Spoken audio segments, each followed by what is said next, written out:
প্রিয় শিক্ষার্থী, সবাইকে স্বাগতম জানাচ্ছি সংবিধানের সপ্তম ভাগে। আপনারা জানেন সপ্তম ভাগ হচ্ছে নির্বাচন, অর্থাৎ অনুচ্ছেদ 118 থেকে 126 অনুচ্ছেদ পর্যন্ত। দেখেন 118 এবং 119, একটা হচ্ছে নির্বাচন কমিশন প্রতিষ্ঠা আর একটা হচ্ছে নির্বাচন কমিশনের দায়িত্ব। অর্থাৎ এই নির্বাচন কমিশন গঠিত হবে 118 নং অনুচ্ছেদে, কিন্তু নির্বাচনের যে ব্যবস্থা বা নির্বাচনের যে আয়োজন এই সংক্রান্ত বিষয় রয়েছে 119 নং অনুচ্ছেদে। এই দুটি অত্যন্ত গুরুত্বপূর্ণ, কিন্তু এই দুটি পরীক্ষায় আসলে কিন্তু আমরা গুলিয়ে ফেলি, এটা কিন্তু করা যাবে না।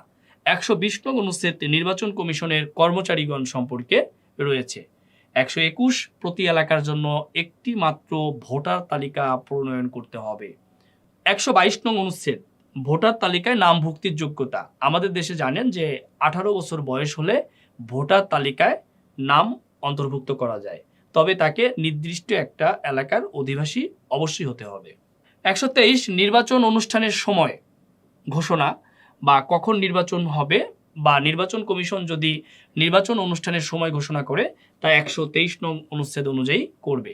124 নির্বাচন সম্পর্কে সংসদের বিধান প্রণয়নের ক্ষমতা, অর্থাৎ নির্বাচন সংক্রান্ত বিষয়ে সংসদ যে বিধান বা আইন করবে সেই সংক্রান্ত বিষয় ক্ষমতা থাকবে 124 নং অনুচ্ছেদে।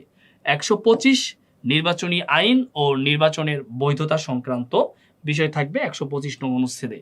এবং 126 নং অনুচ্ছেদ নির্বাচন কমিশনকে নির্বাহী কর্তৃপক্ষের সহায়তা দান, অর্থাৎ নির্বাচন কমিশন যে নির্বাচনের আয়োজন করবে এক্ষেত্রে নির্বাহী কর্তৃপক্ষ সহায়তা দান করবে, এটি 126 নং অনুচ্ছেদ। প্রিয় শিক্ষার্থী, আমরা নির্বাচন যেটি সপ্তম ভাগ ছিল 118 থেকে 126 নং অনুচ্ছেদ তা সংক্ষেপে আপনাদেরকে বললাম। যদি সম্ভব হয় তাহলে বিস্তারিত পড়বেন, না হলে প্লিতে কোনো প্রয়োজন নেই। আমরা পরবর্তী পর্বে আসব অষ্টম ভাগ নিয়ে। অষ্টম ভাগ এর ক্লাসটি করার আমন্ত্রণ জানিয়ে সপ্তম ভাগ এখানেই শেষ করছি। সবাইকে ধন্যবাদ।